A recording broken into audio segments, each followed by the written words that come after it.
নমস্কার, আমার রান্নাবান্না মাইস্টার চ্যানেলে আপনাদের স্বাগত। আশা করি আপনারা সবাই ভালো আছেন এবং সুস্থ আছেন। আজকের রেসিপি হচ্ছে চিংড়ি মাছ দিয়ে কচু দিয়ে দম। দেখুন আমি কিভাবে করছি। এখানে আমি 250 চিংড়ি মাছ ভালো করে ছাড়িয়ে রেখেছি। এখানে আমি 500 কচুকে ছাড়িয়ে রেখেছি। এখানে একটা পেঁয়াজকে কেটে রেখেছি। এখানে 1 কুচি আদা, 4-5টা রসুন আর 2টো কাঁচা লঙ্কাকে বেটে নিয়েছি।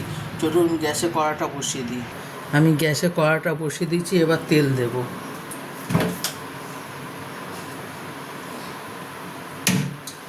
আপনারা যে যা পরিমাণ মতো তেল দেবেন, আমি খুব একটা বেশি তেল দেব না।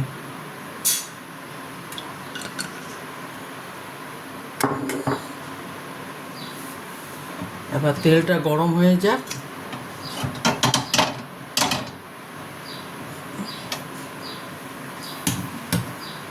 এরপর আমি পেঁয়াজ কেটে রেখেছিলাম, পেঁয়াজটা দিয়ে দেবো।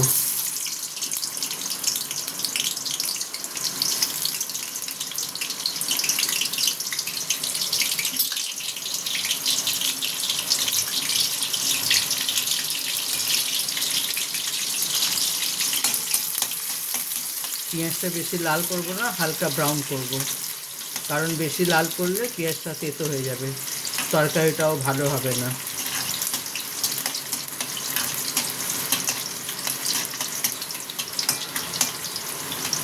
একবার এইভাবে চিংড়ি মাছ দিয়ে কচুর দম করে দেখবেন। কচুর ঝোল টোল অনেক খেয়েছেন, এবার কচুর দমটা খেয়ে দেখবেন।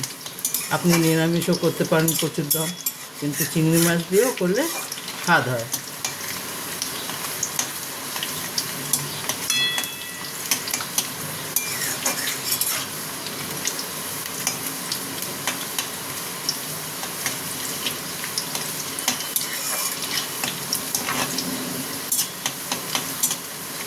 এইভাবে আমি লাল করে নেব, বেশি লাল করব না, শুধু হালকা হালকা ভেজে নেব পেঁয়াজটাকে।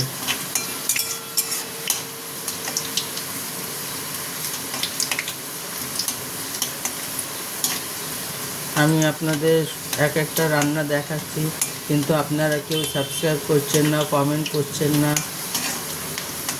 প্লিজ আপনারা সাবস্ক্রাইব কমেন্ট করুন যে আমার রান্নাটা কেমন হচ্ছে না হচ্ছে। আমি বুঝবো কী করে যে আপনাদের আমার রান্না ভালো লাগছে কি না। পেঁয়াজটা এবার লাল হয়ে গেছে, আমি চিংড়ি মাছটা দিয়ে দেবো।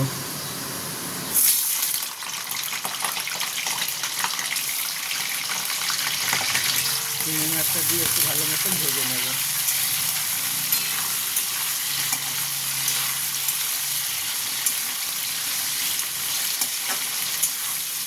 বেশি লাল করব না, অল্প লাল করব।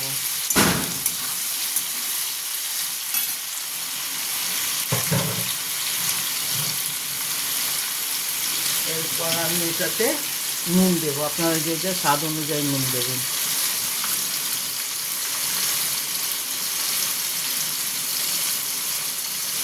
আমি ছোটো চামচে 3 চামচের মতো নুন দিলাম, আপনারা যে যা স্বাদ অনুযায়ী নুন দেবেন।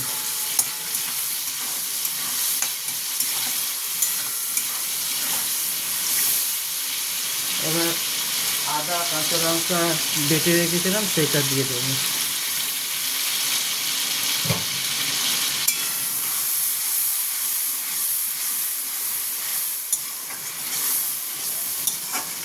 এবার গুঁড়ো মশলা দেবো।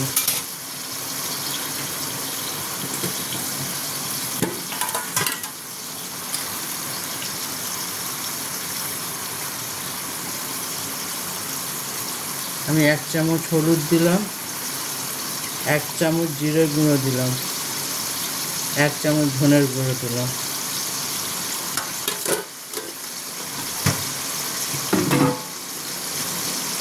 এবার এটাকে ভালো মতন কষে নেব।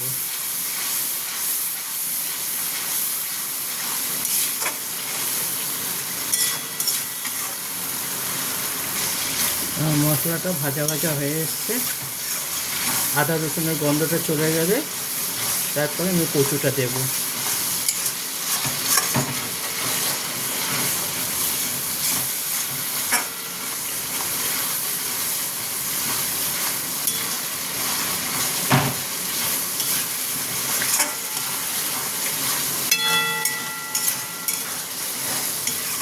এরপর আমি কচুগুলো দিয়ে দেবো।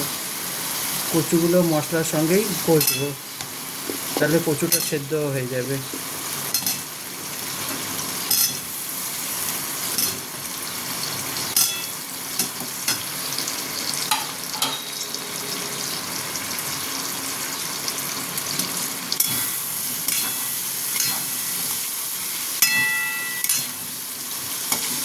আমি একটুখানি জল দেবো, অল্প,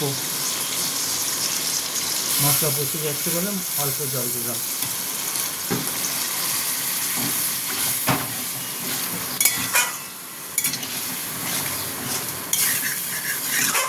এবার এটাকে আমি ঢাকা দিয়ে দিয়ে কষবো।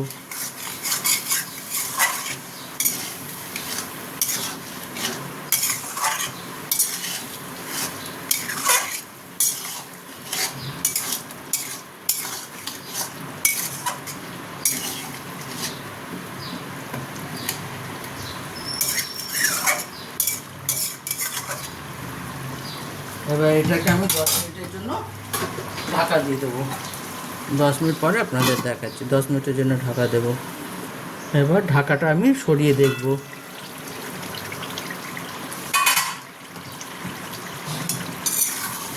যেহেতু কচুর দম করছি চিংড়ি মাছ দিয়ে, সেই কারণে আমাকে সিম করে করে রান্না করতে হচ্ছে, যাতে কচুটা ভালো মতন সেদ্ধ হয়ে যায়। আর যদি ঝোল করতাম তাহলে আমি জল দিয়ে বসিয়ে দিতাম, হয়ে যেত।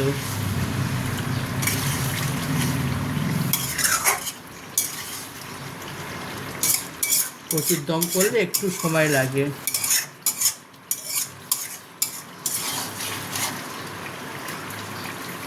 কচুটা একটু সেদ্ধ হতে বাকি আছে, সেদ্ধটা হয়ে যাক।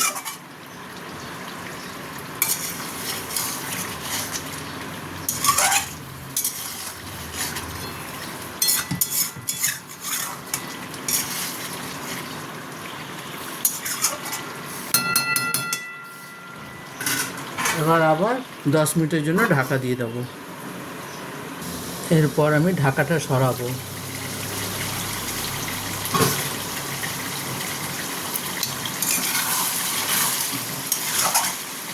আমার কচু চিংড়ির দম একেবারে রেডি।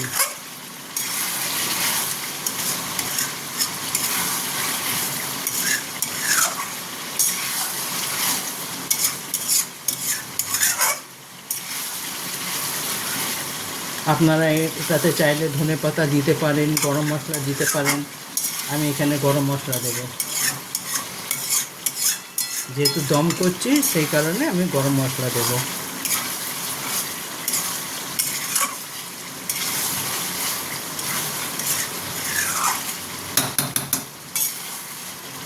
এরপর আমি গরম মশলা দেবো।